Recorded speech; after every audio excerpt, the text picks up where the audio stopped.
Қайырлы күн достар.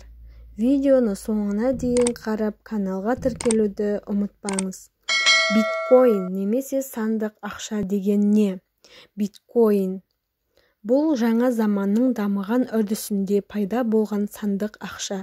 Бір сөзбен айтқанда тек қана әлеуметтік желіде жүзеге асатын валюта түрі.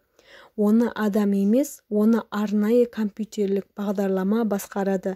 Олар математикалық алгоритм жүйесі бойынша жұмыс жасайды. Биткоин валютасының ерекшелігі де осында. Биткоиннің дәстүрлі электронды ақшалардан айырмасы қандай? Биткоин арқылы сіз интернетте барлық нәрсені сатып ала аласыз.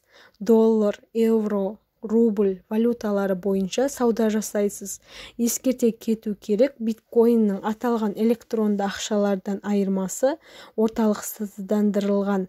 Яғни әлемде ешбір банк бұл жүйені қадағаламайды. Сіздің ақшаңыз өз құзырыңызда қалады. Биткоинді ойлап тапқан кім? Бұл сандық ақшаны ойлап тапқан адам өзін Сатоши Накамото деп таныстырған. Ол биткоинді электронды ақша төлеу жүйесі ретінде құрастырып, оның негізін математикалық есептеулерге бекіткен. Бұл идеяны ұсынушы Сатоши Накамотоның айтуынша ешқандай билік, банк сіздің ақшаңызға араласа алмайды. Биткоинді кім басып шығарады?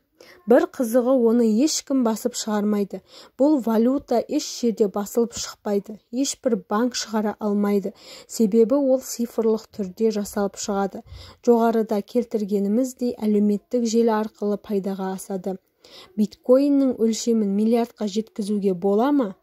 Жоқ. Биткоин валютасының құпия терезесінде шектеу бар. Ең көп дегенде 21 миллион биткоин алуға болады. Биткоин немен қамтамасыз етілген? Ұлттық валюталар кезінде алтын немесе күміспен қамтамасыз етілген. Қазіргі кезде жалпы ішкі өнім бойынша қарастырылады. Ал биткоин ешқандай дүниемен қамтамасыз етілмеген. Себебі бұл тұнып тұрған математика.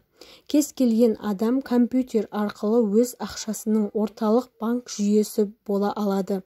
Бұл дегеніміз банксыз-ақ ақшаға өзіңіз иелік ете аласыз. Биткоинмен жұмыс жасау үшін арнайы тіркеуден өтіп, құжаттар апарудың қажеті жоқ. 5 минут уақытыңыз болса болды, сіз бұл жүйемен жұмыс істей бересіз. Видео ұнаса, лайк басып, пікір жазып, каналға тіркелуді ұмытпаңыздар. Көріскенше күн жақсы. Келесі видеоларда кездескенше.